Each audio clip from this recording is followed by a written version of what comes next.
The second of two Elite Eight games on Saturday, 1-seed Duke against 2-seed Alabama. Duke opening as a 6.5-point favorite. That line hasn't budged much, but the total, speaking of totals, opening around 166.5, and it is anywhere between 172.5 and 174 as we record this on Friday afternoon. Check out the latest odds over at thelines.com. Taking a look back at the Sweet 16, Duke and Arizona. In their matchup, where Arizona backdoor covered in the final 8+ minutes of that game. Wild. Both teams combining to shoot 51.1% from behind the arc on Thursday night in Newark.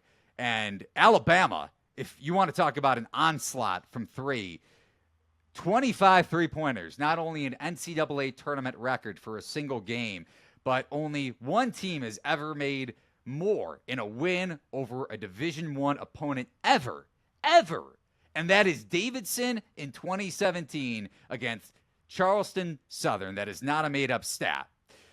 So Alabama comes into this one not on an emotional high, but a shooting high off of an absurd three-point clip against, let's face it, a bad BYU defense. Credit to you. You had Alabama ATS.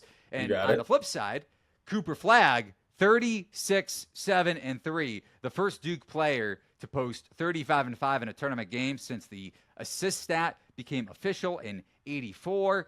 And he's also the first player to put up 35 and 5 at least in one, and also to have one or fewer turnover since Chris Mullen in 85. So a bunch of offensive stats I'm throwing at you. How are you looking to play this if you are at all? Yeah, this number is now 7 points off of Ken Palm's total. And I get it. Like, the entire world just watched Alabama put on the offensive display of a lifetime. But the thing about that is BYU, and I had this quoted on my Twitter, and this is something I was screaming to the masses. BYU is a first percentile dribble defense. So if you can, and Alabama is a drive and kick offense. The drive part was so easy for them because BYU has any level of defensive penetration off that dribble. Alabama was scoring off of drive, two dribbles, kick to an open shooter, drive, two dribbles. They took 77% of their shots from three, and they took 42 catch and shoot three attempts. Duke's allowed more than 23 once all season. So Duke's not going to allow just dribble, catch and shoot, dribble, catch and shoot. They're an elite transition defense, number one in the entire country in terms of transition points allowed, the fewest. They're an elite rim denial. They're an elite catch and shoot denial, and they're the tallest team in the country. If Alabama can get 80 points on this Duke team, who's unbelievable at limiting pace and unbelievable at limiting three-pointers, I will tip my cap and say, Alabama, you're the best offensive team I've ever seen, and move forward. I've made a point to back Duke at every chance possible because I don't think numbers in the market truly understand how dominant this team is and what the metrics are really saying. And to me, when I look at this, I think there's too much baked into what Alabama did against BYU, which you have to admit is at least some level of an aberration. I think Duke covers, and I think this goes under. One is a lot more of a safe pick, let's say, than the other. I'm with you. I think I'm not going to have a piece on the side in this game or the point spread, but if I had to bet it, I would bet Duke. Their length is completely different than what Alabama just squared off against. Yeah. Now, in terms of the under, Duke controlling the pace, also with that in mind, 264th nationally in adjusted pace. So not only a much more stout defense than BYU, but they play at a slower tempo, so that correlates to the under. Now, the one thing that I go back and forth on, because as I alluded to with Texas Tech, a 3-game sample size is a 3-game sample size. Regression isn't always going to come. Maybe Tech shoots 25% again from three, especially if McMillan isn't back, or maybe he plays 14 minutes and takes 2 shots. Who knows?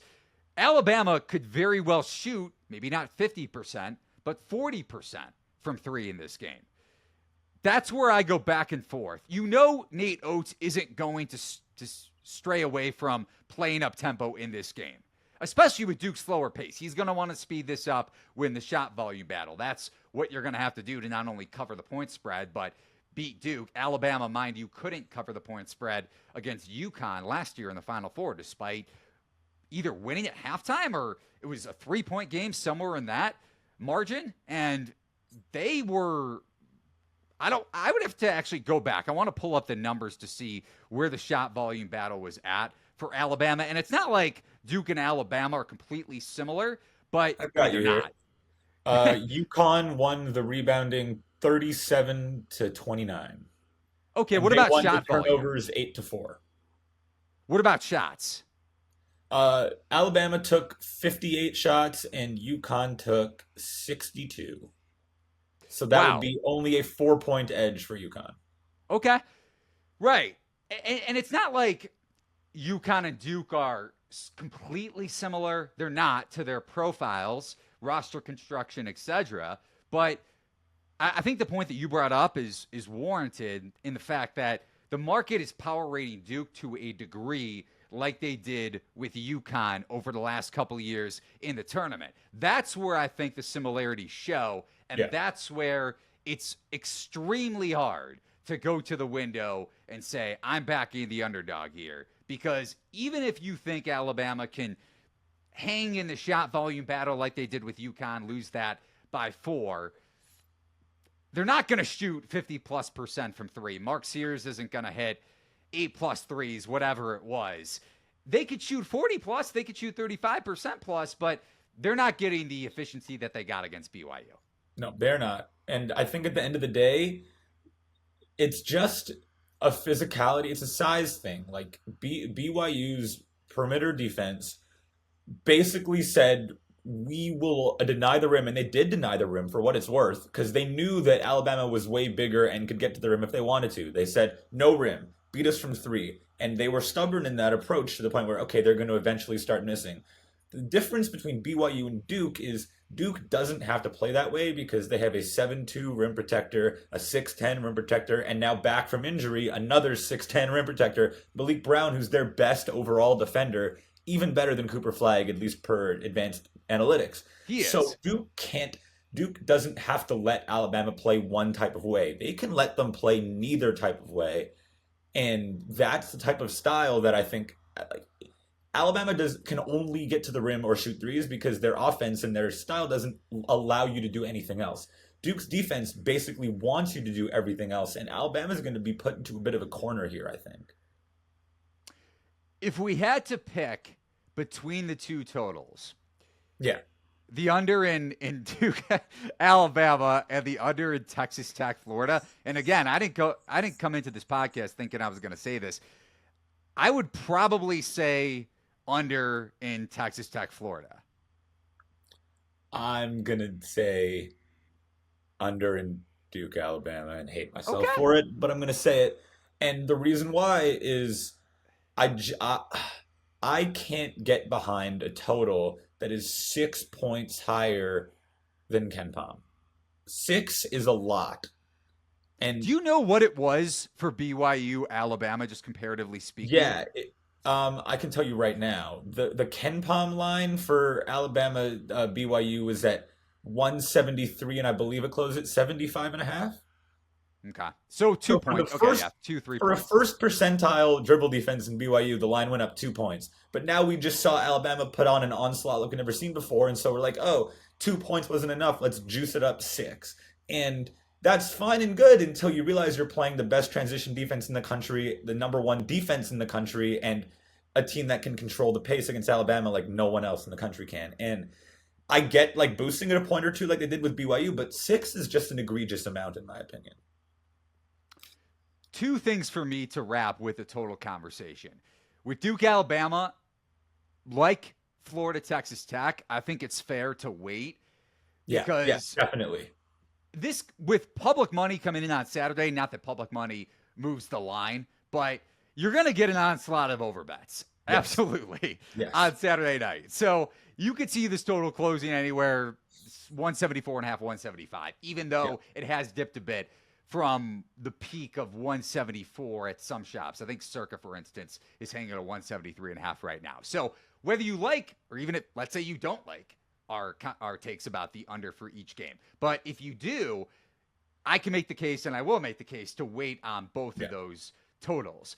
I guess my point with liking Florida Texas Tech a little bit more, and we disagree on this to an extent. Tired legs to me coming into a play with Texas Tech's 3-point shooting and getting their legs underneath them, and also with Florida's ability, even though the tempo on both sides, granted, Texas Tech could try to play it a little bit slower, but if Florida is winning the rebounding battle, they're going to want to play a little bit more up tempo. But winning the offensive rebounding battle, too, correlates to me with longer possessions for Florida, which play more to the under. So, intuition-wise and numbers-wise, that's kind of why I like the Florida Texas Tech under a little bit more, because for me, it's truly just numbers for Alabama and Duke, where if Alabama shoots 40% from three, not 50%, but 40%, this may be just a chalky over that goes over. Possible. Yeah, I hate saying that I like Duke Alabama. I like stylistically, you're right. I agree with you. Stylistically, the reason why Texas Tech Florida goes under makes more sense. But when you're giving me a 5-point, 4-point head start over where I would make it, like I would put the total in Alabama Duke over what Ken Palm has. So don't get me wrong, but even if I'm putting it 2 points over, you're still giving me a 4-point head start, and that's something that I'm gonna probably try to capitalize on. One last part of this conversation. If we go back to, let's use the analytics of Torvik and Kempom and Haslametrics for that matter, because if you look at the point spread, and this is just the one that comes to mind for me in last year's national championship, Purdue was a shorter underdog per all those analytical resources than what they were per the betting market. Similarly, Kempom, Torvik, Haslametrics all have this projected total shorter than what it is in the market. So is it an adjustment?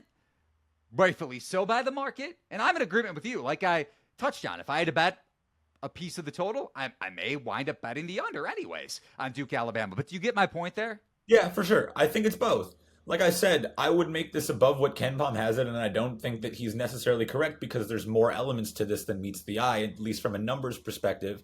But it's just a sheer how high it's climbed, and I'm not surprised. I'm not thinking to myself, because sometimes I'll think, why in the world is this climbed? I get completely why it's climbed so high. That doesn't mean that it's right, right? So if you're talking about Purdue, UConn, and obviously the number wouldn't have mattered that much because UConn is what UConn is, and they still ended up, winning by 15. But it doesn't change the fact that if something is 5 points off of analytical projections and if you can't match that number to that extent, then there's inherently value. Obviously, there's a bigger microscope on this particular game than the 150 game slate Saturday slates that we'll have in January when that happens. Like, where I'll typically just auto take anything that's super far off of Ken Palm if I don't have the understanding as to why. I get why, but when it's amplified to this extent, that you can sort of pick whether it's gone overboard.